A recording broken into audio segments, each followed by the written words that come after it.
Bonjour et bienvenue dans ce nouvel épisode de Mon Petit Strasbourg. Regardez ce plan en 3D de la ville, idéal pour commencer sa visite ici. Son nom, le point de convergence, très certainement inspiré de son grand frère. Situé à quelques pas d'ici, je vous emmène.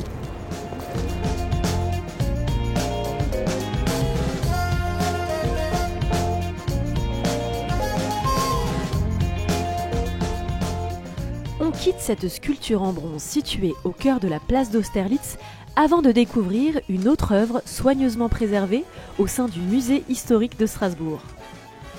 Pour y arriver, on traverse le quai des Bateliers, devenu le passage obligé des piétons et des cyclistes, avant de rejoindre la Grande Île et ce bâtiment exceptionnel, joyau de la Renaissance. Monique, la conservatrice du musée, nous attend pour nous éclairer sur le passé pour le moins remarquable de la ville.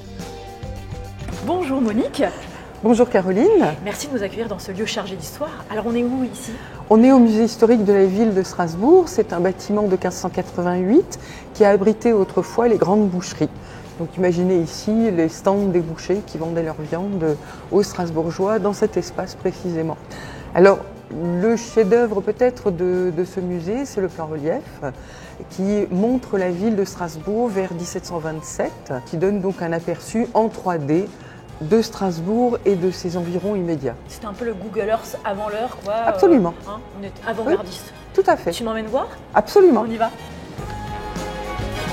Ce musée abrite une collection exceptionnelle qui retrace l'histoire de la ville du Moyen-Âge à la création des institutions européennes, dont nous parlerons un peu plus tard. Le plan-relief se situe à mi-parcours de la visite du musée historique et présente la ville telle qu'elle était en 1727, donc au début du XVIIIe siècle. Et quel était l'objectif de cette création de plan-relief ? Deux raisons. Une raison stratégique, c'est que ces plans-reliefs ne correspondent qu'aux villes de la frontière. Donc vous n'aurez pas, par exemple, de plan-relief de Bourges ou même de Paris pour cette période-là. Il faut que ce soit une ville frontière qui présente un intérêt stratégique, c'est-à-dire qu'on soit obligé de la défendre ou de l'attaquer. Ces plans-reliefs étaient montrés par le souverain à d'autres princes ou à des délégations diplomatiques importantes et que c'était des objets de prestige.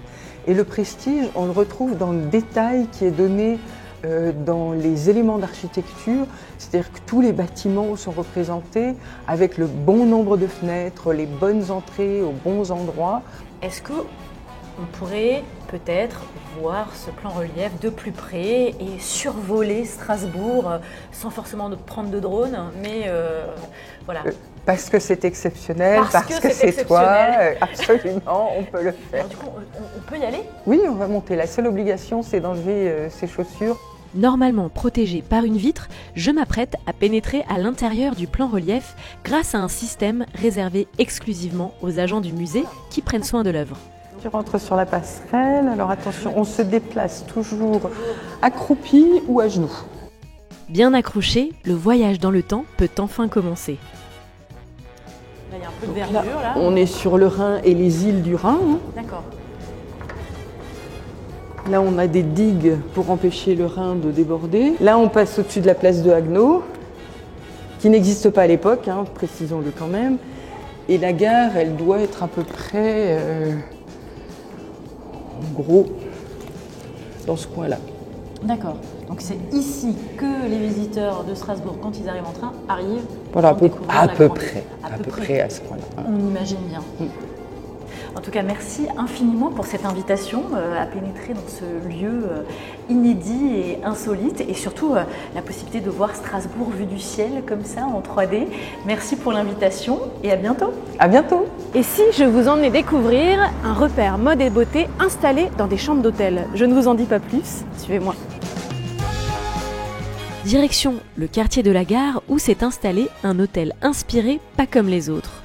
Pour y accéder, on longe l'île et traverse les ponts couverts au cœur de la petite France, à destination de ce lieu alternatif et urbain qui a laissé carte blanche à des dizaines d'artistes pour personnaliser les chambres de l'hôtel. C'est d'ailleurs dans l'une d'entre elles qu'on a décidé de vous emmener. Nichées au 2e étage, ce sont 9 chambres qui ont été transformées pour accueillir des professionnels indépendants. On y découvre, entre autres, un salon de coiffure élégant, à l'abri des regards, et une sélection de seconde main chinée aux 4 coins de l'Europe, qui ravit les amoureux du vintage. Forcément, je ne peux m'empêcher de faire un stop dans cette friperie pour y dénicher la pépite. Bonjour Vincent. Bonjour. C'est un hôtel inspiré, c'est un peu la promesse de cet hôtel, parce qu'il s'y passe plein de choses et des choses plutôt originales. Quel est le concept un petit peu de cet établissement? J'étais 20 ans comédien, je me suis un peu baladé et puis quand j'ai ouvert cet hôtel, je voulais que ce soit un peu un hôtel qui soit un peu différent, que ce soit l'hôtel que moi en tant que client dans lequel j'aimerais aller. Donc qu'il se passe toujours quelque chose effectivement et que ce soit un hôtel. Alors c'est vrai que les gens quand ils arrivent, ah mais c'est quoi ici? C'est une assoce, c'est un truc? Non, c'est un hôtel à la base, mais après effectivement au rez-de-chaussée, le rez-de-chaussée est très ancré dans le quartier, dans Strasbourg, donc où il se passe plein d'activités, des événements, restaurants et ainsi de suite. Une expérience à vivre pour se faire du bien et s'éloigner des artères plus agitées du centre-ville. En tout cas, merci beaucoup Vincent pour l'accueil et de nous avoir découvert un lieu totalement hors des sentiers battus qu'on adore. Merci à vous. À bientôt. On survole Strasbourg depuis le début de cette émission, mais là, direction le quartier qui fait notre fierté à l'international. C'est parti. Notre journée s'achève par une vue aérienne de notre capitale européenne. Bordée par plusieurs bras de l'île, on y distingue le Conseil de l'Europe, la Cour européenne des droits de l'homme et l'impressionnant Parlement européen, dont l'hémicycle de 800 places est ouvert aux visites. Il s'agit du cœur de la démocratie européenne puisque c'est ici que chaque mois convergent les eurodéputés des 27 États membres pour débattre de l'avenir de leurs citoyens. Nous, on se retrouve très vite pour un nouvel épisode de Mon Petit Strasbourg. À bientôt!